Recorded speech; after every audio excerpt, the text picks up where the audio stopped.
Welcome back ناظرین. اچھا رضوان صاحب, ابھی بات ہوئی, انہوں نے کہا جی محکموں نے پہلے ہی رپورٹ دے دی ہوئی تھی جو صورتحال ہے, لیکن وہ کام نہیں کیا گیا. ہم پہلی بات یہ ہے کہ اگر محکموں نے یہ رپورٹ دے دی تھی کہ سیلاب کی سچویشن ایسی ہوگی تو پہلے سے کام ہونا چاہیے تھا, بند اور جو پشتے تھے ان کو مضبوط کرنا چاہیے تھا. ہمیں تو یہ نظر آیا کہ پہلی بہت ساری جگہوں پہ جہاں پشتے اور بند ہونے چاہیے تھے وہ کرپشن کی وجہ سے وہاں سے ٹوٹ پھوٹ کا شکار تھے. دوسری بات ہے کہ جو جگیردار تھے, وڈیرے تھے اپنے اپنے علاقوں کے, یہ الزامات بھی سامنے آئے ہیں, بلکہ بہت ساری جگہوں پہ تو پروف بھی ہوئے ہیں کہ انہوں نے انٹینشنلی توڑے, جس کی وجہ سے اپنی تھوڑی تھوڑی زمین بچانے کے لیے, جس کی وجہ سے بہت زیادہ لوگوں کو جو براہ راست پھر سیلاب سے متاثر ہوئے, جو غریب آدمی تھے. اس بارے میں آپ کیا کہتے ہیں, کیا یہ پیپلز پارٹی کی گورنمنٹ کی نااہلی نہیں ہے؟ دیکھیے یہ بات جب ہم کہتے ہیں تو شاید ہم اپنے اصل جو ولیج کلچر سے آگاہ نہیں ہیں. میں گاؤں کا رہنے والا دیہاتی شخص ہوں اور مجھے پتہ ہے گاؤں کے اندر وارہ بدی پانی کی ہوتی ہے, لیکن ہمیشہ زبردست جو ہے وہ پانی زیادہ لیتا ہے اور کمزور کو پانی کم ملتا ہے. یہ بات ہے. دیہات کے اندر جو لڑائیاں ہوتی ہیں, جو قتل ہوتے ہیں, وہ پانی کی وارہ بندی کے اوپر زیادہ ہوتے ہیں. اپر سندھ جو ہے وہاں پہ پانی جو پچھلے دن رپورٹ چھپی تھی, اسپیکر سندھ اسمبلی جو ہے وہ بھی پانی جو ہے ان کو 180% مل رہا ہے ان کے کوٹے سے. اگر ان کا کوٹا 100 کیوسک ہے تو ان کو 180 کیوسک مل رہا ہے, ایز کمپیئر ٹو جو ڈاؤن اسٹریم لوگ ہیں ان تک پانی نہیں جا رہا. ڈاؤن اسٹریم کوٹلی تو بالکل ہی جا رہا تھا. سیلاب سے آنے سے پہلے یہ رپورٹ اخبارات کی زینت بنی تھی. تو دیہات کے کلچر کے اندر جو زبردست ہوتا ہے وہ اپنے مفادات کا تحفظ کر لیتا ہے, جو کمزور ہوتا ہے وہ ہو جاتا ہے.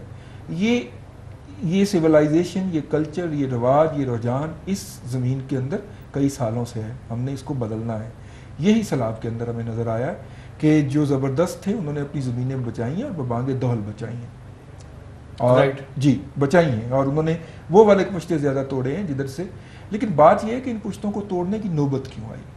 اگر آپ دریائے سندھ کی طرف جائیں, جو مین جسے اباسین بھی کہا جاتا ہے, دریاؤں کا باپ, جب وہ بپھرتا ہے, جب اس میں سے پانی بہتا ہے, تو یہ جب سے دریا کی نون ہسٹری ہے تقریباً 150-200 سال سے پیچھے سے, جب سے اس کا ایک ایک دن کا جو لیول ہے وہ مانیٹر کیا گیا, اس کو باقاعدہ ڈاکومنٹ کیا گیا, اس وقت سے یہ بات طے تھی کہ جب بھی دریائے سندھ بپھرے گا تو اس کا رائٹ کینال توڑا جائے گا, رائٹ بینک جو ہے وہ توڑا جائے گا. اور رائٹ بینک توڑنے کی وجہ یہ تھی کہ اترائی ہے, یہ ایک ڈھلوان ہے, اوپر سے ادھر پہاڑ ہے اور ادھر میدان ہے, تو ڈھلوان ہے, تو پانی ادھر کو نکلے گا 1-8 کلومیٹر جا کے اور دوبارہ تھوڑی دیر کے بعد دریا میں گر جائے گا. اس دفعہ جو زیادتی ہوئی ہے, جو ظلم ہوا ہے, وہ یہ ہے کہ بیراجز کے اوپر جو بریچ کرنے کا, رائٹ بینک بریچ کرنے کا جو ٹائم تھا, جو ڈیسیجن تھا, وہ ٹائملی نہیں لیا گیا. اس کے لیے مختلف وجوہات ہیں. حکومت ہمیں یہ بتایا گیا ابتدائی طور پہ کہ جو پروجیکٹ مینیجر یا جو وہاں پہ انچارج صاحبان تھے, کوئی اسلام آباد میں تھا, کوئی لاہور میں تھا, اور اس کے سگنیچر چاہیے اس کو بریچ کرنے کے لیے, کیونکہ وہ ایک بہت بڑی سینسٹیو بات ہوتی ہے. وہاں کے دیہاتیوں نے وہاں کے جا کے اللہ بولا کہ آپ کیوں نہیں بریچ کر رہے, ہم ڈوب جائیں گے. انہوں نے سٹاف کو نکال کے مارا, لیکن رائٹ پشتہ جو تھا, جو رائٹ سپر جو تھا, وہ بریچ نہیں کیا جا سکا, کیونکہ انجینئر صاحب لاہور بیٹھے تھے اپنی فیملی کے ساتھ اور ان کو ہیلی کاپٹر پہ نہیں لے جایا جا سکتا تھا وہاں پہ. یہ ساری وہ باتیں جو میڈیا میں آ چکی ہیں. اب فیڈرل اور صوبائی حکومت کا یہ فرض ہے, جیسے کہ پنجاب حکومت نے ایک کمیشن بنا دیا. یہ ہوا ہے, اس میں آئیڈینٹیفائی اگر ہو جاتے ہیں یہ لوگ تو ان کو کوئی سزائیں تو ملنی چاہیے نا جی. بالکل, ان کے لیے سزائیں قانون کے اندر طے ہیں جی.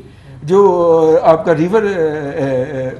کینال ایکٹ جو ہے اس کے اندر انگریز طے کر گیا ہوا ہے جی. ہم نے تو اس کو سینے سے لگا کے رکھا ہوا ہے. وہی سزائیں اگر آپ امپلیمنٹ کر دیں تو کسی نئی سزا کی ضرورت ہی نہیں ہے. اور الطاف حسین صاحب کی لٹکانے والی سزا کی تو قطعی ضرورت نہیں ہے, ورنہ ہمیں بہت سارے سیالکوٹ دیکھنے پڑ جائیں گے. جو قانون کے مطابق سزا ہے وہ ان کو سزا ہے. اچھا آپ یہ بتائیے گا کہ اس وقت ہم وزیر اعلیٰ پنجاب کو دیکھتے ہیں.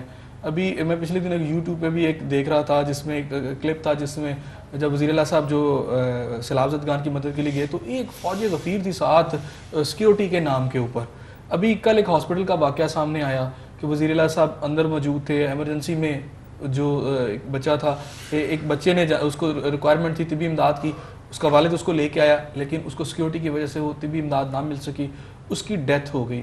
یعنی وہ جو سیکیورٹی کے نام کے اوپر جو سرکار کے خزانے سے اللہ تلے, اور میں سمجھتا ہوں کہ بہت سارا جو ریسورسز یوز کیے جاتے ہیں, عام آدمی تو اس کا تصور بھی نہیں کر سکتا. یہ تو پنجاب گورنمنٹ کے اندر بھی ادھر بھی چل رہا ہے. تو اس پہ آپ کیا سمجھتی ہیں, فیڈرل گورنمنٹ کی سطح پر اس کو ٹیک اپ نہیں کرنا چاہیے؟ پہلے تو میں ایک بات کی تصحیح کر دوں کہ میں نے اب یہ کہا ہے کہ رپورٹیں سن 62 سال پہلے سے چلی آ رہی ہیں کہ دریا کا یہ رخ ہے، یہ سچویشن ہے، ایسے ہونا چاہیے، ایسے ہونا چاہیے. تو یہ آج ہی کی رپورٹ نہیں تھی، یہ 62 سال سے رپورٹیں چلی آ رہی ہیں ہر سال کی.